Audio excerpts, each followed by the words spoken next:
ሁኔታ የመጣ ቢለይቶ ማበል የመጣ ቢለይቶ ሁኔታ ሰላም ለእናንተ ይሁን ውድ የጄፒኤስ ቴሌቪዥን ተመልካቾች፣ ዛሬ በፊታችሁ የመጣሁት የነህምያዎችን እራት ልጋብዛችሁ።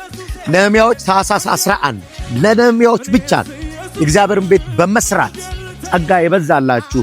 የእግዚአብሔር ቤት ሲሰራ አንድ ብሎኬት፣ አንድ ድንጋይ፣ አንድ ሲሚንቶ አቀርባለሁ ለምትሉ ለነህምያዎች የተዘጋጀ ልዩ የራት ፕሮግራም ነው ልጋብዛችሁ ያለው። ይሄ ፕሮግራም በዚሁ በአዲሱ የማምለኪያ አዳራሽ ላይ ነው የሚሆነው። እንዴት ነው የምንሆነው?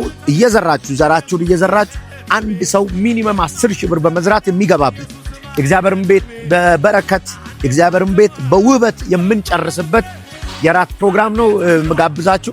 በዚህ ራት ፕሮግራም ላይ እግዚአብሔር እንዴት እዚህ እንዳደረሰኝ እንዴት እንደደገፈኝ የጄፒኤስን ታሪክ ሙሉን አሳያችኋለሁ፣ ነግራችኋለሁ።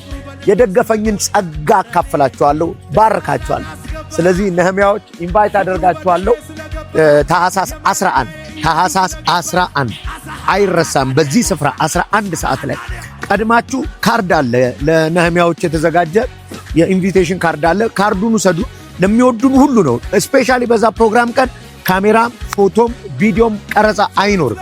ምክንያቱም በተለያየ መንገድ እኛ ጋር መምጣት ፎቶና ካሜራ የምትፈሩ ሰዎች ያን ቀን ምንም አይነት ቀረጻም ፎቶም አይኖርም። ስለዚህ ለነህምያዎች የተዘጋጀ ራት ነው፣ አይቀርም። ታኅሳስ 11 እግዚአብሔር እንዲህ በውበት ቤቱን ጀምሮታል። ይኸው እግዚአብሔር ይባረክ። ኤጋ ተረክመናል። አሁን ጣራ ማልበስ እንጀምራለን። ግንብ ጀምረናል። እዛ ጋር ሚዛኒን እየተሰራ ነው። ኦልሞስት ፎቅ ነው የሚሆነው። እዛ ጋር ሁለተኛው ፎቅ ነው የሚሆነው። ጌታ በጣም እየረዳን ነው። ከመሬት ወጥተናል። ክብር ለኢየሱስ ይሁን።